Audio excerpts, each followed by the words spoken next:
Hello everyone, very good morning to all of you. I hope आप सभी fit and fine होंगे। आज के दिन की शुरुआत हम लोग करेंगे 12 मई 2021 के इंपॉर्टेंट करंट अफेयर के साथ। पूरा वीडियो बहुत ध्यान से देखिएगा, हर एक क्वेश्चन आपके लिए इंपॉर्टेंट है। पीडीएफ का लिंक आंसर की के साथ वीडियो के डिस्क्रिप्शन बॉक्स में है, तो आप वीडियो के डिस्क्रिप्शन में जाके उस लिंक से पीडीएफ डाउनलोड कर सकते हो। और ऐसे स्टूडेंट जिन्होंने अभी तक टेलीग्राम चैनल नहीं ज्वाइन किया है, तो आपको टेलीग्राम का लिंक भी वीडियो के डिस्क्रिप्शन में मिल जाएगा, आप टेलीग्राम भी ज्वाइन कर सकते हो वहां से। ध्यान रखिए, मेरी जितनी भी फ्री क्लासेस होती हैं उन सभी के डेली वाइज लिंक टेलीग्राम पर ही शेयर किए जाते हैं, तो आप टेलीग्राम जरूर ज्वाइन कर लीजिए जिससे कि आपको फ्री क्लासेस का फायदा मिलता रहे। चलिए स्टार्ट करते हैं आज का वीडियो। और पहला क्वेश्चन है आज का, ये कौन सी स्पेस एजेंसी है जिसके द्वारा एक रोबोटिक प्रोस्पेक्टर लॉन्च किया गया था जिसका नाम है ओसिरिस रेक्स। तो ओसिरिस रेक्स नाम का रोबोटिक प्रोस्पेक्टर किस स्पेस एजेंसी के द्वारा लॉन्च किया गया था? और ये जो प्रोस्पेक्टर है ये अभी हाल ही में अंतरिक्ष से पृथ्वी की ओर चल पड़ा है। तो ये है नासा का प्रोस्पेक्टर। आपको बता दूं, ये जो ओरिसिस रेक्स है इसको नासा के द्वारा काफी पहले लॉन्च किया गया था, करीब इसको 2016 में लॉन्च किया गया था। और ये कब पहुंचा था वहां पर? ये पहुंचा था 2018 में। इसको भेजा गया था एक एस्ट्रॉइड के पास। एस्ट्रॉइड का मतलब पता है? अंतरिक्ष में या फिर आप यूनिवर्स में बोल सकते हो, बड़े या छोटे कण जो होते हैं उन्हें बोलते हैं एस्ट्रॉइड। तो एक एस्ट्रॉइड है जिसका नाम है बेनू एस्ट्रॉइड। क्या नाम है? Bennu asteroid. तो बेनू एस्ट्रॉइड की स्टडी करने के लिए इसको भेजा गया था। इसकी खास बात यह है ओरेसस की कि ये बेनू एस्ट्रॉइड के रॉक सैंपल्स लेने गया था, रॉक एंड डस्ट सैंपल लेने गया था। ये 2018 में पहुंच गया था, 2018 के आखिर में। अभी करीब ये 2.5 साल से वहां पर उसे स्टडी कर रहा था और उसके सैंपल कलेक्ट कर रहा था। अब ये पृथ्वी में आने के लिए रेडी है, तो कल के दिन ये वहां से चल पड़ा है पृथ्वी में आने के लिए। इसको आने में कितना समय लगेगा? इसको आने में उतना ही समय लगेगा जितना इसको पहुंचने में लगा था। अगले 2 साल बाद ये अर्थ पे लैंड कर पाएगा, आफ्टर 2 ईयर। तो नासा के द्वारा 2 साल बाद इसको रिसीव किया जाएगा, जिसका नाम है ओरेसिस रेक्स रोबोटिक प्रोस्पेक्टर। ये फाइनली अंतरिक्ष से अब चल चुका है पृथ्वी की ओर। नासा की स्थापना 1958 में करी गई थी। नासा का हेडक्वार्टर क्या है? Washington DC. अगला क्वेश्चन है, recently which countries population has been crossed 1.4 billion? दुनिया का ये कौन सा देश है जिसकी पॉपुलेशन, जिसकी जनसंख्या अभी हाल ही में 1.4 बिलियन को क्रॉस कर गई? ये है चाइना की पॉपुलेशन। अभी हाल ही में चाइना में सेंसेक्स के रिजल्ट आए हुए हैं, मतलब यहाँ पर जनगणना हुई थी और उसके रिजल्ट आए हुए हैं।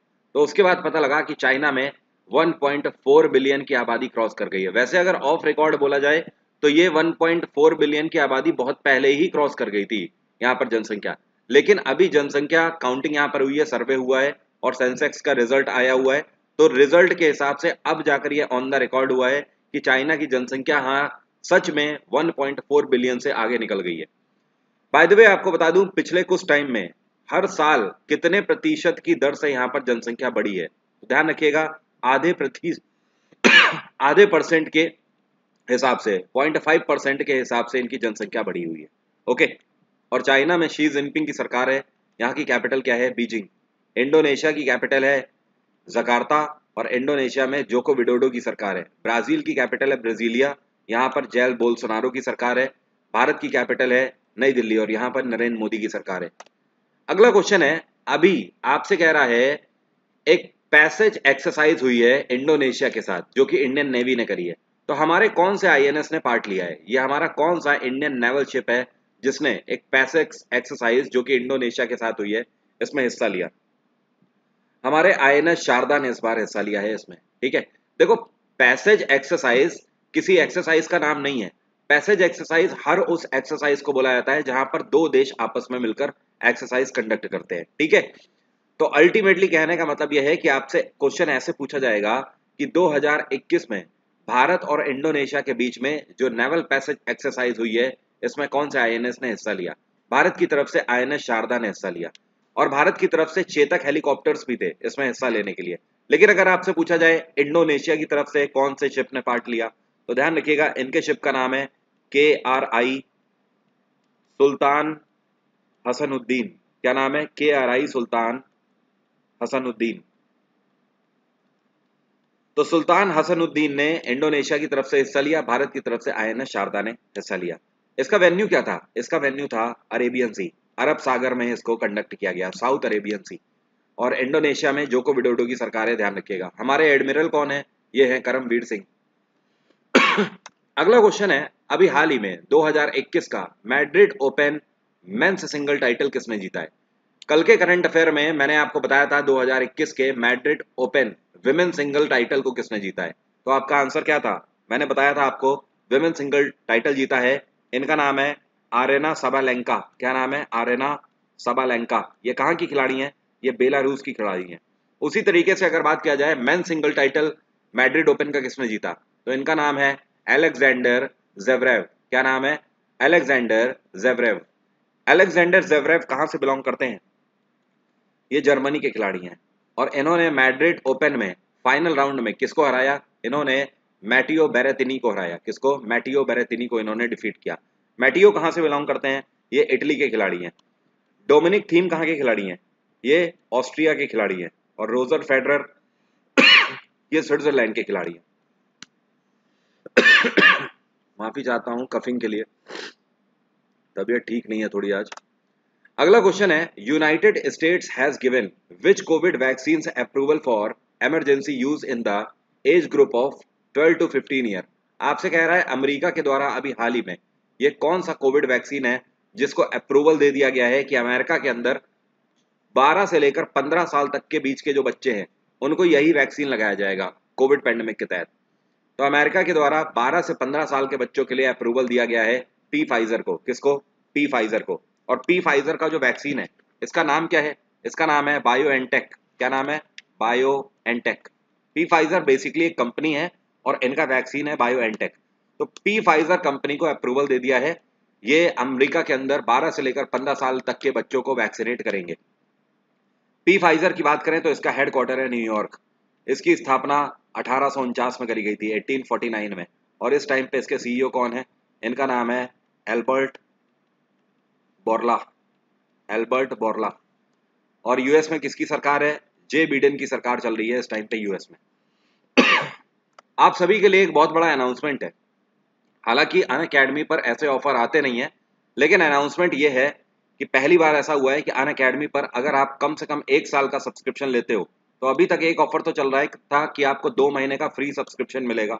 दूसरा ऑफर था कि अगर आप 2 साल का सब्सक्रिप्शन लेते हो तो 4 महीने का आपको फ्री सब्सक्रिप्शन मिलेगा। साथ में इसमें एक ऑफर और जुड़ चुका है, अगर आप कम से कम 1 साल का सब्सक्रिप्शन इस टाइम पर लेते हो तो इस टाइम ऑफर चल रहा है कि आपको 30+ प्रीवियस ईयर सीएचएसएल पेपर के सॉल्यूशन मिलेंगे। मतलब कहने का प्रीवियस ईयर पेपर्स के सेट आपको मिलेंगे 30 से ज्यादा, और सारे के सारे ये सॉल्यूशंस के साथ मिलेंगे। तो ये एक बहुत ही बेहतरीन ऑफर है, इस टाइम पर आप इसे ले सकते हो। डिस्काउंट कोड है वरुण 777। इसकी मदद से सिर्फ एसएससी में ही नहीं, आप किसी भी पेपर के लिए सब्सक्रिप्शन ले सकते हो। अगर आप किसी भी पेपर का, जैसे कि मान लीजिए आप सीडीएस के लिए ले रहे हो तो आपको सीडीएस के पेपर मिलेंगे। आप जिस भी कैटेगरी में सब्सक्रिप्शन लोगे उस कैटेगरी के आपको पेपर मिल जाएंगे। ठीक है, तो ये सॉल्यूशन पेपर से इस टाइम पर ऑफर चल रहा है, आप इसे अवेल कर सकते हो। डिस्काउंट कोड ध्यान रखिएगा वरुण 777।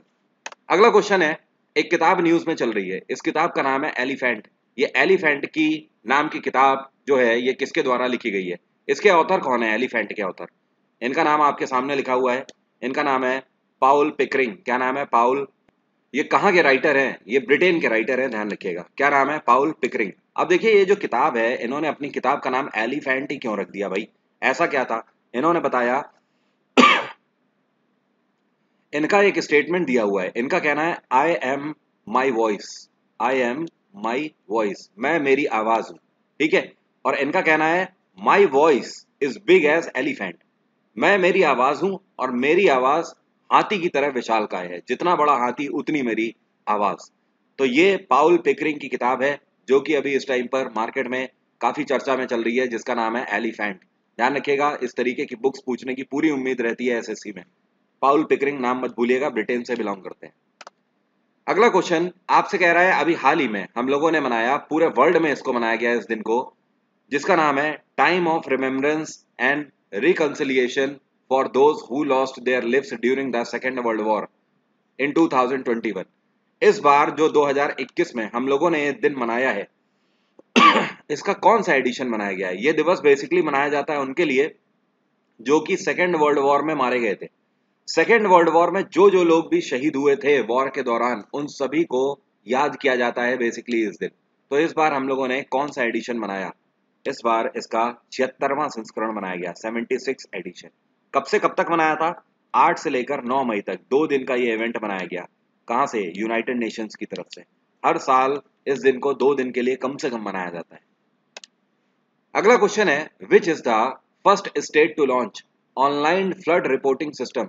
ये कौन सी राज्य सरकार है जो कि भारत की पहली ऐसी राज्य सरकार बन गई है जिसने ऑनलाइन फ्लड रिपोर्टिंग सिस्टम जारी किया है अपना खुद का? ये है आसाम सरकार। आसाम में अभी नई सरकार आई है, 2 दिन पहले ही नई सरकार आई है, मैंने आपको बताया भी था। आसाम के नए चीफ मिनिस्टर कौन बने हैं? ये बने हैं बिस्व शर्मा। क्या नाम है? बिस्व शर्मा। शर्मा नहीं है, ध्यान रखिएगा, शर्मा है। ओके, बिस्व शर्मा। तो अभी इनकी नई सरकार आते ही इन्होंने क्या किया है, काफी अच्छा इनिशिएटिव यहाँ पर लिया है। आसाम सरकार ने यूनिसेफ के साथ मिलकर इसको लॉन्च किया है।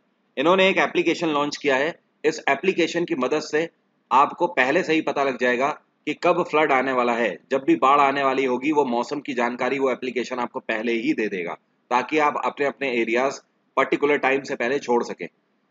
आसाम में गवर्नर कौन है? ये है जगदीश मुखी। वेस्ट बंगाल में ममता बनर्जी की सरकार है, गवर्नर है जगदीप धनखड़।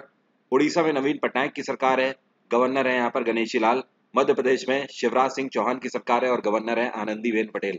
ध्यान रखिएगा, कल के करंट अफेयर में मैंने आपको बताया था, उड़ीसा भारत की पहली ऐसी राज्य सरकार बन गई है जिसने कोविड पैंडेमिक के तहत पिछले साल भी और इस साल भी स्ट्रे डॉग्स को फीड करने के लिए चीफ मिनिस्टर रिलीफ फंड से पैसा डोनेट किया। और आसाम, इस क्वेश्चन के हिसाब से अगर देखा जाए तो आसाम पहली ऐसी राज्य सरकार बन गई है जिसने online flood reporting system UNICEF के साथ मिलकर लॉन्च किया है। यूनिसेफ की स्थापना कब करी गई थी? 1946 में। यूनिसेफ का हेडक्वार्टर है न्यूयॉर्क। और यूनिसेफ के इस टाइम पे प्रेसिडेंट कौन है? इनका नाम है हेनरीता एच फोर। क्या नाम है? हेनरीता एच फोर।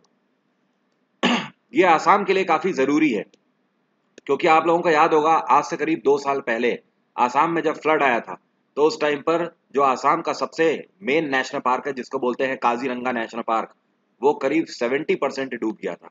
कई सारे जानवर वहां पे मारे गए थे। तो इस तरीके की तबाही आसाम में लगातार फ्लड की वजह से आती रहती है हर 3 से 4 साल में। तो उसके लिए ये सिस्टम लॉन्च होना बहुत जरूरी था।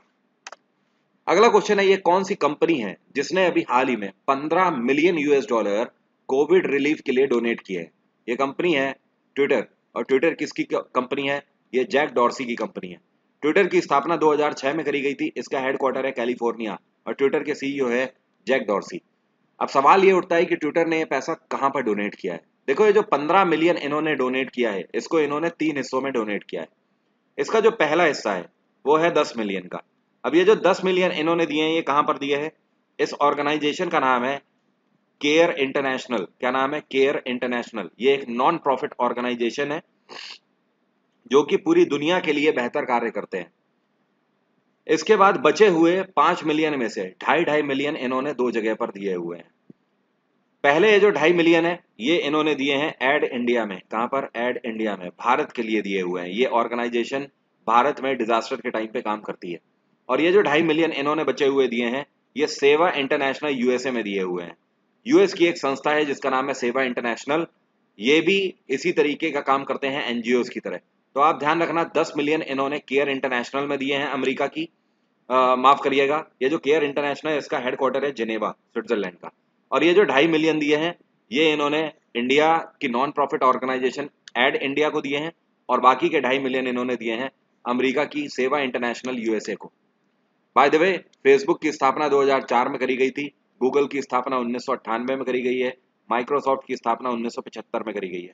माइक्रोसॉफ्ट के CEO हैं सत्य नडेला, गूगल के CEO हैं सुंदर पिचाई और फेसबुक के हैं मार्क जुकरबर्ग। अगला क्वेश्चन है, ये कौन सी कंपनी है जिसने आज तक की अपनी पहली इलेक्ट्रिक मोटर बाइक लॉन्च करी है? और इस मोटर बाइक का नाम क्या है? इसका नाम है लाइव वायर। लाइव वायर नाम की पहली इलेक्ट्रिक मोटर बाइक कौन सी कंपनी के द्वारा लॉन्च करी गई है? ये कंपनी है हार्ले डेविडसन। हार्ले डेविडसन के द्वारा आज तक की इनकी पहली मोटर बाइक लॉन्च करी गई है जिसका नाम है लाइव वायर। मार्केट में इसको कब लाया जा रहा है? मार्केट में आ जाएगी जुलाई 2021 में। इस मोटर बाइक की खास बात यह है कि हार्ले डेविडसन की गाड़ियां जिस पावर के लिए जानी जाती हैं, उनके इंजन जिस पावर के लिए जाने जाते हैं, वही पावर इनकी बैटरी बाइक में भी देखने को मिलेगी। ये हार्ले का इस बार दावा है। आप लोगों को ध्यान होगा करीब 8 से 10 महीने पहले करंट अफेयर में मैंने आपको बताया था कि पिछले साल हार्ले डेविडसन ने यहाँ से अपना पैकअप कर लिया था। इन्होंने अपना बोरिया बिस्तरा पूरा बांध लिया था भारत से, क्योंकि हार्ले डेविडसन लगातार भारत में घाटे में चल रही थी। और इनकी कंपनी को भारत में बीट किसने किया है? रॉयल इनफील्ड ने बीट किया है, क्योंकि भारत में बुलेट से ज्यादा डिमांड, अगर जो लोग फैंसी गाड़ी में या फिर पावरफुल इंजन के मामले में ऊपर जाते हैं गाड़ी की रेंज में, तो वो रॉयल इनफील्ड को ज्यादा पसंद करते हैं। और हार्ले भी अपने पावरफुल इंजन के लिए ही जानी जाती है।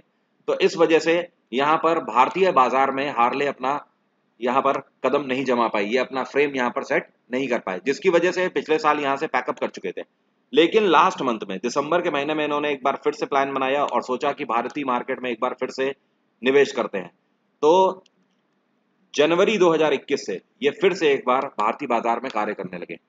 तो देखने वाली बात है कि इस बार हार्ले क्या करती है। और अभी 3 से 4 महीने में ही समझ आ गया कि इस बार ये काफी सारे न्यू प्लान्स के साथ आए हुए हैं भारतीय बाजार को टेक ओवर करने के लिए। तो इंटरेस्टिंग ये है कि देखते हैं कि हार्ले कैसे भारतीय बाजार में अपनी जगह बना पाती है। फिलहाल ये बाइक लॉन्च हो रही है जुलाई 2021 में। हार्ले कहाँ की कंपनी है? ये अमेरिका की कंपनी है। हार्ले का हेडक्वार्टर क्या है? इसका हेडक्वार्टर है विस्कॉन्सिन। क्या बोलते हैं? विस्कॉन्सिन। विस्कॉन्सिन अमेरिका में पड़ता है। हार्ले की स्थापना 1903 में करी गई थी और इसके सीईओ कौन है? इनका नाम है Jochen Zeitz. Jochen Zeitz. He is the CEO of Harley Davidson. अगला क्वेश्चन है, which of the following has become second union territory to be covered under हर घर जल योजना? भारत की ये दूसरी यूटी कौन सी बन गई है जिसने पूरे यूटी के अंदर हर घर जल योजना को लॉन्च कर दिया है? पूरे 100% तरीके से इसको अप्लाई कर दिया है। ये दूसरी यूटी भारत की बन चुकी है, पुडुचेरी। आपको पता है भारत की पहली ऐसी कौन सी यूटी है जिसने हर घर जल योजना को लॉन्च किया है? ये है अंडमान निकोबार, फर्स्ट नंबर पे। सेकंड नंबर पे पुडुचेरी। जिन लोगों को नहीं पता कि हर घर जल योजना क्या है, उनको मैं बता देता हूं। प्रधानमंत्री नरेंद्र मोदी के द्वारा हर घर जल योजना इस मकसद से लॉन्च करी गई है कि भारत देश के अंदर कोई भी घर ऐसा नहीं बचना चाहिए जहां पर टैप वाटर की फैसिलिटी ना हो। मतलब हर एक के घर में टैप वाटर की फैसिलिटी मिलनी चाहिए। ये जो नल या टोटी वाला कनेक्शन है, ये हर एक के घर में होना चाहिए। किसी को भी पानी लेने के लिए बाहर ना जाना पड़े। ये हर घर जल योजना का मेन मिशन है, जिसको प्रधानमंत्री नरेंद्र मोदी के द्वारा लॉन्च किया गया है। इसके लिए प्रधानमंत्री नरेंद्र मोदी ने टारगेट कौन से ईयर तक का दिया हुआ है? 2024 तक का टारगेट है। पूरे भारत को हर घर जल योजना के तहत कवर करना है। तो यहाँ पर पहली यूटी ऐसी है अंडमान निकोबार, जिसने हर घर जल योजना को कुछ टाइम पहले अचीव कर लिया था। अब दूसरी पुडुचेरी बन गई है। मतलब अंडमान और पुडुचेरी ऐसी यूटी है जहां पर एक भी घर ऐसा नहीं बचा हुआ है जहां पर टैप वाटर कनेक्शन ना हो। अब अगर स्टेट की हम बात करें तो भारत का पहला ऐसा कौन सा राज्य है जो कि इसको अप्लाई कर चुका है? तो आंसर होगा आपका गोवा। और दूसरे नंबर का स्टेट, सेकंड नंबर का स्टेट है तेलंगाना। और आज तक केवल 2 ही स्टेट हुए हैं और अब 2 यूटी भी हो गई हैं जिन्होंने हर घर जल योजना को 100% लिवाई कर दिया है अपनी अपनी जगहों पे। उम्मीद करता हूं आप समझ गए होंगे। अब इसके आगे तो धीमे धीमे और राज्य करते ही रहेंगे। मतलब कम से कम आप टॉप 2 ध्यान रखिए। अब से आपको ध्यान रखना है स्टेट में गोवा और तेलंगाना, और यूटी में अंडमान निकोबार और पुडुचेरी। पुडुचेरी में गवर्नर कौन है? ये है तमिलसाई सुंदरराजन। दिल्ली में गवर्नर है अनिल बैजाल।